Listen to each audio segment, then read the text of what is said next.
أما بعد فأعوذ بالله السميع العليم من الشيطان الرجيم.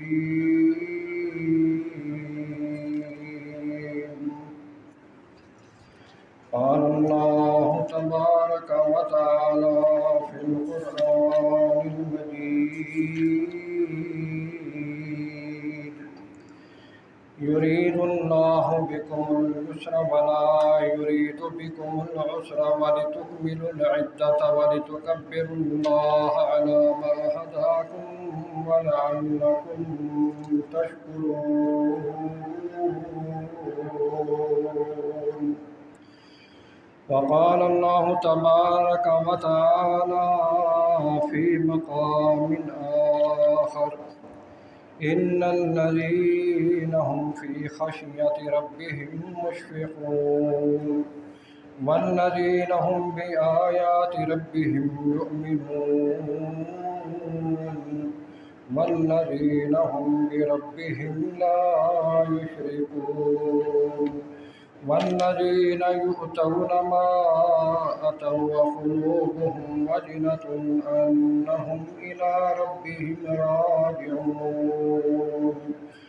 أولئك يسارعون في الخيرات وهم لها سابقون.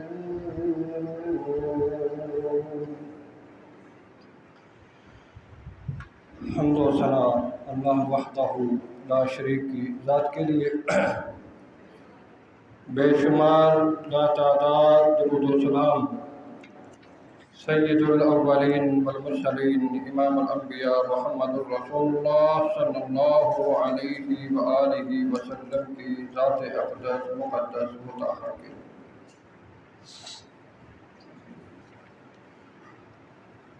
اللہ رب العالمین نے انسانوں کی بھلائی اور رہنمائی کے لیے انبیاء کو مبعوث فرمایا، اور جن کاموں کا اللہ تعالیٰ نے حکم دیا ہے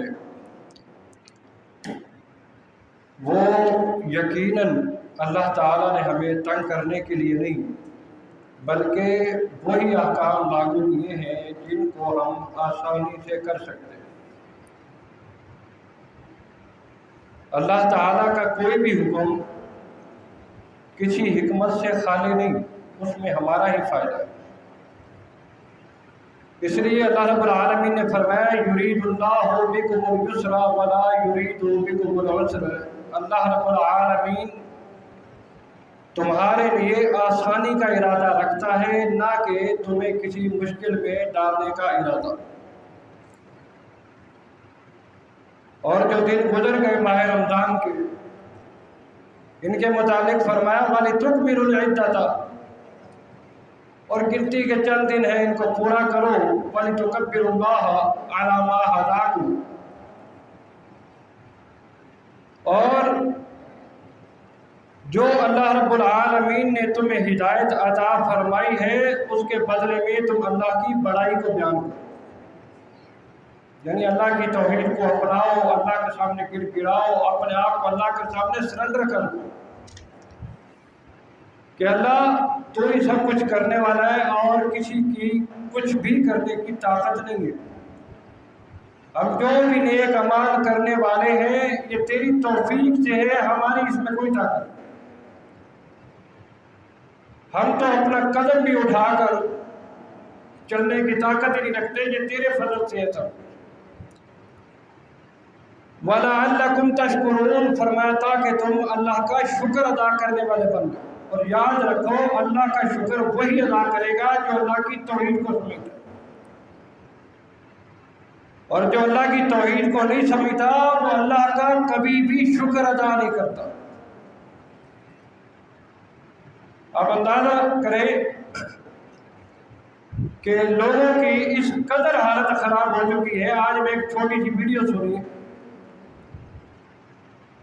ایک بزرگ کا نام لے کر وہ شخص کہتا ہے جی کہ وہ پیر عبدالقادر جیلانی رحمۃ اللہ علیہ کے متعلق کہ وہ بندہ ان کی بارگاہ میں حاضر ہوا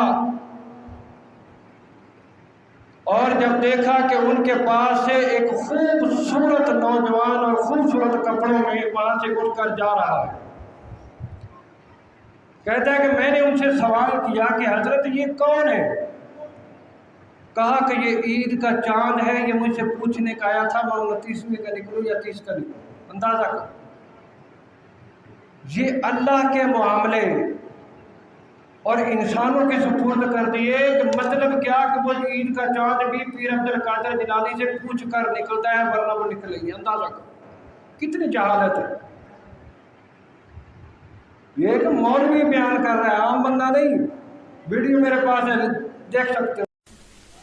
حضرت شیخ علی ابن ہیتی فرماتے ہیں کہ میں 29 رمضان کو آپ کی بارگاہ میں گیا تو میں نے دیکھا کہ ایک خوبصورت جوان بڑا سجا دھجا تھا اور بڑا خوش تھا، تو وہ جو ہے وہ نکل کر کے جا رہا تھا۔ میں نے کہا حضرت کتنا خوبصورت ہے، کتنا سج دھج کے ہے اور کتنا خوش ہے، کون تھا یہ؟ غوث پاک مسکرا کے کہتے ہیں وہ عید کا چاند تھا، وہ کوئی انسان نہیں تھا، وہ کون تھا؟ عید کا چاند تھا، اور مجھ سے اجازت لینے آیا تھا حضرت 29 کو نکلنا ہے کہ 30 کو نکلنا ہے۔ اتنی جہالت، لوگوں کو جہالت کی طرف۔ اب جو اللہ کو چھوڑ کر انسانوں کے سپرد سب کچھ کر دے، بتاؤ وہ اللہ کا شکر ادا کرے؟ کبھی بھی۔ اسی لیے اللہ رب العالمین نے کہا نا وَلِتُكَبِّرُوا اللَّهَ عَلَى مَا هَدَاكُمْ، تم اللہ کی بڑائی بیان کرو اس کے بدلے میں جو اللہ نے تمہیں ہدایت عطا فرمائی، تمہیں اسلام کو سمجھنے کی، اسلام پہ عمل کرنے کی توفیق عطا فرمائی۔ کیوں؟ وجہ کیا ہے؟ تاکہ تم اللہ کا شکر ادا کرنے والے بن جاؤ۔ مانا کیا کہ جو اللہ کی توحید کو سمجھتا ہے وہی اللہ کا شکر گزار بنتا ہے، ورنہ دوسروں میں اللہ کا شکر ادا کرنے کی طاقت کہاں ہے؟ وہ تو تھوڑا سا اگر ٹھڈا بھی لگے گا تو کیا کہیں گے؟ یا علی مدد، الغوث مدد، یہی کہیں گے، اللہ کا نام ہی نہیں۔ اللہ کو اس قدر بلا دیا اللہ تعالیٰ نے قرآن مجید میں جگہ جگہ پر ہمیں تلقین یہ کی ہے کہ وہ اللہ کا شکر ادا کرے۔ کہیں بھی جہاں پر بھی آپ پڑھ لو، اور کہیں اللہ رب العالمین نے یہ فرمایا قلیلا ما تشکرون، اور تم میں سے بہت کم لوگ ہیں جو اللہ کا شکر ادا کرتے، بہت کم۔ اب دیکھ لو تھوڑی سی چوٹ آ جائے، پریشانی آ جائے، کیا کہیں گے؟ پتہ نہیں یار میری قسمت میں یہ سب کچھ لکھا ہے۔ نہیں، بس اللہ کا شکر ادا کرو، اللہ کا شکر کرو کہ جس اللہ رب العالمین نے ہمیں اتنی نعمتیں دی ہیں۔ میں تمہیں ایک نعمت اگر بتاؤں تو یقین جانیے آپ حیران اور پریشان ہو جائیں۔ جاوید چودھری ایک صحافی ہے، کالم نگار ہے، اس نے ایک واقعہ لکھا، میں نے کل پڑھا۔ اس نے کہا ایک دوست ہے میرا کروڑ پتی، بیماری کی حالت میں ہے، پمپر لگا ہوتا ہے، ہر وقت گھر میں بیٹھا ہے، گھر سے کہیں جا نہیں سکتا۔ وجہ کیا ہے؟ کینسر کا مریض تھا، علاج ہوا، علاج کے دوران جو حصہ، جو سسٹم پیشاب کو کنٹرول کرنے والا ہے وہ خراب ہو۔ اب پیشاب کنٹرول نہیں، پمپر لگا ہوا ہے۔ کہتا ہے جب میں ملنے گیا تو وہ رونے لگ گیا۔ کہہ رہا جب میں نے وجہ پوچھی تو وجہ کیا بتائی؟ غور کریں، ہم مسلمان ہیں۔ وجہ یہ بتائی کہ میں اس لیے نہیں رو رہا کہ بیماری کیوں لگی، یہ تو اللہ کی تقسیم ہے، اس کے ذریعے اللہ گناہ معاف کرتا ہے۔ بیماری کی وجہ سے انسان اللہ کو جب یاد کرتا ہے تو اللہ گناہ معاف کرتا ہے، اللہ کے نبی کی حدیث ہے۔ میں رو اس لیے رہا ہوں کہ جو پیشاب والا سسٹم جو خراب ہوا ہے، اب پیمپر لگا ہوا ہے، وہ جسم کے ساتھ پیشاب لگا ہے، ناپاکی کی حالت ہے، میں اللہ کو سجدہ نہیں کر سکتا، نماز نہیں پڑھ سکتا۔ اللہ نے وہ سجدہ کرنے کی توفیق ہی چھین لی۔ اندازہ کرو، پتہ نہیں بیچارہ رو رہا ہے کہ پتہ نہیں کون سا گناہ ہے جس کی اللہ مجھے سزا دے۔ تو جو اللہ کی کسی ایک نعمت کو اگر یاد کر لو تو یہی کافی ہے کہ انسان کس کس نعمت کا بدلہ دے سکتا ہے، بتاؤ۔ قرآن مجید میں اللہ رب العالمین نے کیا فرمایا؟ وَإِن تَعُدُّوا نِعْمَةَ اللَّهِ وَلَا تُحْصُوهَا، اگر تم اللہ کی نعمتوں کو شمار کرنا چاہو تو شمار نہیں کر سکتے، ان کی گنتی نہیں کر سکتے کہ اللہ کی کتنی نعمتیں۔ تو اس لیے اس زندگی کو غنیمت جانو، اللہ کی نعمتوں کو غنیمت جانو۔ جتنا مرضی کوئی ضروری کام ہے چھوڑ کر نماز پڑھو، کام بعد میں بھی ہو جائیں گے، نماز کا وقت گزر جائے۔ جمعہ نہ چھوڑو، اللہ کے نبی صلی اللہ علیہ وسلم نے کیا فرمایا؟ جو بندہ 3 جمعے چھوڑ دیتا ہے اس کے دل پہ اللہ تعالیٰ سیاہ دھبا لگا دیتا ہے۔ کبھی نہ چھوڑو، نماز کی بھی عادت بناؤ اور جمعے کو بھی ہمیشہ پڑھنے کی عادت بناؤ۔ یہ اللہ کا شکر کرنے کی بہترین صورت ہے کہ تم اللہ کے سامنے سجدہ ریز ہو گے، ورنہ قیامت کا دن ہوگا انسان اللہ کے سامنے سجدہ کرنا چاہے گا نہیں کر سکے گا۔ سورہ قلم 29واں پارہ۔ کمر ایسی ہو جائے گی جیسے سریا ڈال دیا گیا۔ سجدے کے لیے کہا جائے گا لیکن وہ سجدے کی کوشش کرے گا، سجدہ کر نہیں سکے گا۔ یہاں اللہ نے توفیق دی ہے تو اللہ کی اس توفیق سے فائدہ اٹھاؤ، اللہ کے شکر گزار بندے بن جاؤ۔ اللہ کے شکر کرنے کی سب سے بہترین صورت یہ نماز ہے کہ تم اللہ کے سامنے سجدہ ریز ہو۔ اللہ رب العالمین نے اپنے جو نیک بندوں کی صفات بیان کی ہے، لازمی نہیں کہ جو آج کل صرف ولیوں کو نیک بندہ، ولی وہی ہے جو اللہ کے سامنے عبادت کرے۔ آپ بھی اللہ کے ولی ہو، میں بھی اللہ کا ولی ہوں۔ یہ نہیں کہ جو مردوں کو زندہ کرے وہ اللہ کا ولی ہے، مردوں کو زندہ اللہ کا کام ہے، کسی انسان کا کام نہیں۔ کسی کو صحت دینا، تندرستی دینا، ایسی بیماری سے صحت یاب کرنا کہ جو انسان کو مارنے کے قریب کر دے، یہ سب اللہ کا کام، انسان کے اختیار میں نہیں۔ ہاں اگر کسی کی دعا سے اللہ شفا دے دے تو وہ نیک بندے سے دعا کروائی جا سکتی، لیکن زندہ قبر پر نہیں کہ اس کی وجہ سے مجھے شفا دے، یہ نہیں۔ آپ اللہ کے ان نیک بندوں کی صفات کو سنیں جو آپ بھی ہو سکتے، میں بھی ہو سکتا ہوں، ہم بھی ان میں وہ عمل کر کے ان میں شامل ہو جائے تاکہ ہمارا شمار بھی اسی فہرست میں ہو۔ وہ کیا ہے ذرا غور فرمائیے۔ سورۃ المومنون ہے، فرمایا ان الذین هم فی خشیۃ من خشیۃ ربہم مشفقون۔ اللہ رب العالمین نے فرمایا کہ بے شک جو لوگ اپنے رب کے خوف سے ڈرنے والے ہیں، سب سے پہلی مومن کی علامت کیا ہے کہ وہ اللہ کا ڈر اس کے دل میں ہوتا ہے کہ یار یہ گناہ، یہ غلطی، یا ایک بندہ غلطی پر ہے اور میں اس کی سائیڈ لے لوں، اس کی جھوٹی گواہی دے دوں، کوئی بھی معاملہ ہو، کسی معاملے میں نہیں، یار اللہ کی پکڑ ہے، ایک دن میں نے اللہ کے سامنے پیش ہونا، اللہ سے ڈرتا ہے کسی بھی معاملے میں۔ والذین هم بآیات ربہم یؤمنون، اور اللہ رب العالمین کی آیتوں پر ایمان لانے والے ہیں۔ مومن جو بندہ ہوتا ہے وہ اللہ کی آیات پر ایمان لاتا ہے، انکار نہیں کرتا کہ نہیں جی یہ معاملہ جو اللہ تعالیٰ کہہ رہا ہے یہ ہمارے لیے تو نہیں ہے، کسی اور کے لیے ہوگا، نہیں، اس کا ایمان ہے، اللہ نے کہا کہہ دیا، ہم اس پہ یقین رکھتے ہیں، ایمان رکھتے ہیں۔ والذین هم بربہم لا یشرکون، وہ اپنے رب کے ساتھ شرک نہیں کرتے، اپنے رب کے ساتھ شرک نہیں کرتے، اپنے رب کے ساتھ شرک کرنے والے نہیں ہوتے مومن بندے۔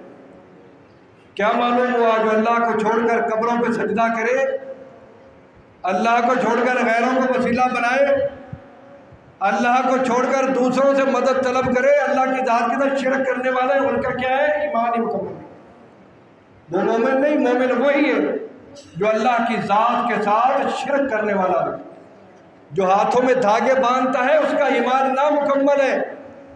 اللہ کے نبی صلی اللہ علیہ وسلم نے ایک صحابی سے فرمایا تھا کہ اگر تمہیں اسی حالت میں موت آ جاتی تو سیدھا کہاں جاتے؟ جہنم میں۔ ایمان کی حالت میں موت نہیں، ایک دھاگا باندھنے والا شخص جس کا یقین یہ ہو کہ اس دھاگے کی وجہ سے مجھے شفا ہوئی، اس کا ایمان مکمل نہیں۔ تو جو اللہ کے ساتھ کو چھوڑ کر کسی اور کے سامنے سجدہ کرے، اپنی مشکلات ان کے سامنے رکھے، تو وہ مومن کیسے ہو سکتا ہے؟ اسی طرح اللہ رب العالمین نے فرمایا والذین یؤتون ما آتوا وقلوبہم وجلۃ انہم الی ربہم راجعون۔ فرمایا کہ جو اللہ رب العالمین ان کو عطا کرتا ہے، جو کوئی مال ہو، کچھ بھی ہو، وہ دل ہی دل میں ڈرتے ہیں کہیں اس مال کو میری آزمائش کے لیے تو نہیں اللہ نے دے دیا۔ تکبر نہیں کرتے کہ میں بڑا چودھری صاحب کا سیٹ، نہیں، وہ دل میں خوف پیدا ہو جاتا ہے، یار اللہ کی نعمت آئی ہے، اللہ کا مال آیا ہے، لیکن آزمائش کے ذریعے نہیں، میں کہیں ایسا نہ ہو کہ تکبر کر بیٹھوں اور اس پیسے کے ذریعے میں گناہوں میں مبتلا ہوں۔ یہ ان کے دلوں میں یہ ڈر رہتا ہے ہر وقت کہ اللہ نے یہ مال دیا ہے، کہیں ایسا نہ ہو کہ میں تکبر میں مبتلا ہو جاؤں۔ تو اس لیے کیا فرمایا کہ ان کے دلوں میں ڈر ہوتا ہے، اور کیا کرتے ہیں؟ انہم الی ربہم راجعون، وہ اپنے رب کی طرف رجوع کرتے ہیں، فوراً اللہ کے سامنے سجدہ ریز ہو جاتے ہیں، جھک جاتے ہیں اپنے رب کے سامنے کہ اللہ تیرا شکر ہے کہ تو نے مجھے یہ نعمت دی، اب مجھے اپنا شکر گزار بندہ ہی رکھنا ہے، ایسا نہ ہو کہ میں کسی آزمائش میں مبتلا ہوں۔ ہماری حالت کیا ہے؟ مال آ جائے اللہ سے دور، غریبی آ گئی فوراً اللہ کی طرف، پھر اگر خوشحالی آ گئی پھر دور ہو گئے۔ لیکن جو اللہ کے بندے ہیں وہ اللہ سے دور نہیں ہوتے، غریبی کی حالت ہو یا مالداری کی حالت ہو، ہر وقت اللہ کا شکر ادا کرو۔ وہ مومن بندے آپ بھی ہو سکتے ہیں، میں بھی ہو سکتا ہوں۔ اور آگے کیا فرمایا؟ اولئک یسارعون فی الخیرات وہم لہا سابقون، اور ایسے بندے نیکیوں کے معاملے میں سبقت لے جانے والے ہوتے ہیں، سبقت لے جانے والے ہوتے ہیں، سبقت کرنے والے، ایک دوسرے سے زیادہ نیکیاں کرنے کی کوشش کرنے والے ہوتے ہیں۔ آپ اندازہ کیجئے کہ یہ اللہ رب العالمین نے ہمیں ہماری جو صفات بیان کی ہیں مومنوں کی، ہمیں اس چیز کو اپنانا چاہیے، اسی پہ غور کرنا چاہیے۔ سیدہ عائشہ رضی اللہ عنہا بیان کرتی ہیں کہ رسول اللہ صلی اللہ علیہ وسلم سے اس آیت کے متعلق میں نے سوال کیا، یا اللہ کے رسول صلی اللہ علیہ وسلم سے پوچھا کہ والذین یؤتون وَأَتَوْا وَقُلُوبُهُمْ وَجِلَةٌ، اس آیت کا مطلب کیا ہے؟ فرمایا کہ یہ جو اللہ تعالیٰ ان کو مال دے دیتا ہے اور وہ ڈر جاتے ہیں، فرمایا اس کا مطلب کیا ہے؟ کیا اس سے مراد شراب نوشی، چوری کرنا، ڈاکے مارنا، اس طرح کے لوگ ہیں؟ ایک بندے نے چوری کی، مال آ گیا اور ڈر رہا ہے کہ یار میں نے یہ مال چوری کیا ہے، کہیں ایسا نہ ہو کہ میں پکڑا جاؤں یا اللہ رب العالمین کے سامنے حاضر ہونا ایسا ہو جائے۔ فرمایا ایسا بندہ ہے؟ فرمایا نہیں، فرمایا نہیں، لا نہیں، یا بنت صدیق ولکنہم الذین یصومون ویصلون ویتصدقون وہم یخافون ان لا یقبل منہم، بلکہ اس سے مراد وہ لوگ ہیں جو نیک عمل تو کرتے ہیں، روزہ بھی رکھتے ہیں، نماز بھی پڑھتے ہیں، صدقہ بھی کرتے ہیں، لیکن دلوں کے اندر ایسا ان کے خوف ہوتا ہے کہ کہیں ہماری یہ عبادت ضائع ہی نہ ہو جائے، قبول بھی ہوتی ہے یا نہیں ہوتی۔ اندازہ کرو، فرمایا کہ صرف یہ وہ مال والا معاملہ مراد نہیں، اس سے مراد وہ نیکی کرنے والے، روزہ رکھنے والے، نمازیں پڑھنے والے، صدقہ کرنے والے۔ ڈر ان کے دلوں میں یہ ہوتا ہے کہیں ایسا تو نہیں کہ ہماری چھوٹی سی غلطی کی وجہ سے ہمارے یہ عمل ضائع ہو جائے۔ اس لیے ہم نے ماہ رمضان کے مہینے کے اندر جو بھی ہم نے نیک عمل کیے ہیں ہمیں اس پر استقامت کرنی چاہیے، استقامت کرنی چاہیے۔ کیوں؟ کہیں وہ ضائع نہ ہو جائے۔ رمضان میں تو ہم نے رکھ لیے روزے بھی، نمازیں بھی پڑھ لی، نمازی بھی بن گئے، سب کچھ ہو گیا۔ اب ان کی حفاظت کیا کرنی ہے؟ ان کو مستقل طور پر ہم نے نمازی بننا، کہیں ہمارے وہ عمل ضائع ہی نہ ہو جائے۔ مستقل نمازی بنے، پکے نمازی بنے۔ بلکہ ثوبان رضی اللہ عنہ کا بیان ہے کہ رسول اللہ صلی اللہ علیہ وسلم نے کیا فرمایا؟ وَاسْتَقِيمُوا وَلَن تُحْصُوا وَاعْلَمُوا أَنَّ خَيْرَ أَعْمَالِكُمُ الصَّلَاةُ وَلَا يُحَافِظُ عَلَى الْوُضُوءِ إِلَّا مُؤْمِنٌ۔ فرمایا کہ تم اپنے نیک اعمال میں استقامت اختیار کرو، اور تم ہرگز اس کی طاقت نہیں رکھ سکتے، لیکن اس بات کا یقین کر لو کہ تمہارا بہترین جو عمل ہے وہ اللہ کے ہاں حاضر ہو کر، اللہ کی بارگاہ میں حاضر ہو کر نماز پڑھنا ہے۔ اور جو سچا مومن بندہ ہوتا ہے وہ وضو کی حفاظت کرتا ہے، جو کبھی وضو ہی اس کو توفیق ہی نہیں ہوتی، ہفتے میں ایک بار یا مہینے میں ایک بار، اس کے دل میں ایمان ہی نہیں ہے، وہ مومن نہیں ہے۔ اور اللہ کے نبی صلی اللہ علیہ وسلم نے فرمایا کان احب الذین الیہ ما دوام علیہ صاحبہ، فرمایا کہ ایسے لوگ جو ان نیک اعمال پر ثابت قدمی دکھانے والے ہیں، ثابت قدم رہنے والے ہیں، استقامت اختیار کرنے والے ہیں۔ اسی لیے اللہ رب العالمین نے فرمایا، اس آیت کا ترجمہ سننے بات کو ختم کریں، ان الذین قالوا ربنا اللہ ثم استقاموا تتنزل علیہم الملائکہ، فرمایا کہ وہ لوگ جو کہہ دیتے کہ ہمارا پروردگار تو ایک اللہ ہے، اور پھر اس پہ استقامت اختیار کرتے ہیں۔ استقامت کیسے اختیار کرنی ہے؟ صرف یہ رٹا لگانا نہیں کہ بس ہم نے تو اللہ سے مانگنا۔ استقامت کا مطلب اس کے احکامات پر عمل کرنا ہے، نمازیں پڑھنی ہے، روزے رکھنے ہیں، اللہ کے سامنے جھک جانا ہے، کسی کا حق نہیں مارنا، جھوٹیاں گواہیاں نہیں دینی، کسی پہ ظلم نہیں کرنا، کسی کا حق نہیں کھانا، جو اللہ نے کہا وہ ہم نے ماننا ہے۔ تو کیا ہوگا بدلے میں؟ تتنزل علیہم الملائکہ، اللہ تعالیٰ ان پر فرشتوں کو نازل فرمائے گا، اللہ تخافوا ولا تحزنوا وابشروا بالجنۃ التي کنتم توعدون، کہ اے لوگو تم ڈرو نہیں، کسی قسم کا خوف نہ کرو اور غم بھی نہ کرنا، بلکہ کیا ہے تمہیں اللہ تعالیٰ جنت کی خوشخبری دیتا ہے جس کا تم سے وعدہ کیا گیا ہے۔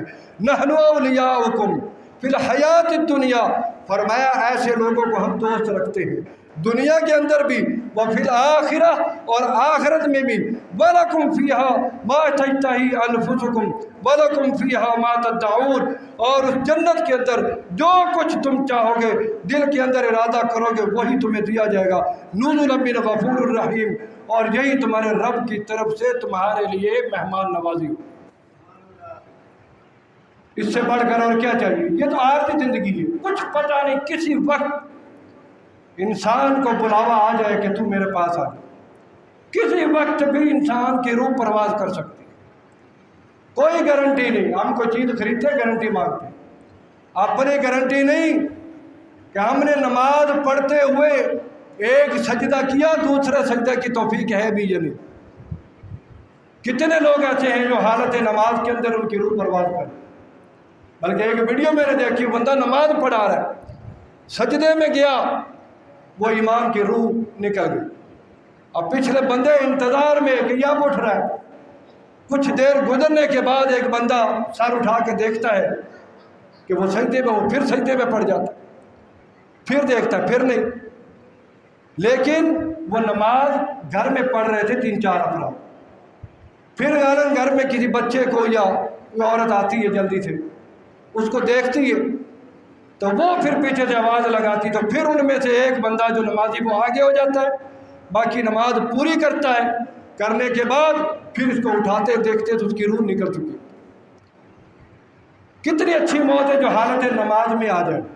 تو اس لیے نماز کی عادت بنائے، نماز پڑھے، کہیں پر بھی ہیں کوشش کریں کہ مسجد میں آئیں، اگر دور کہیں کام پر ہیں تو کوشش کریں نماز پڑھیں، نماز نہ چھوڑے، زندگی کو سکون بھی ملے گا اور کم آمدن میں اللہ تعالیٰ صبر کی توفیق بھی دے گا اور اچھا گزارا ہوگا، لڑائی جھگڑے پریشانیاں نہیں آئیں گی۔ اللہ تعالیٰ ہمیں سمجھنے کی اور اپنے اعمال پر استقامت کی توفیق عطا فرمائے۔ وما توفیقی اللہ۔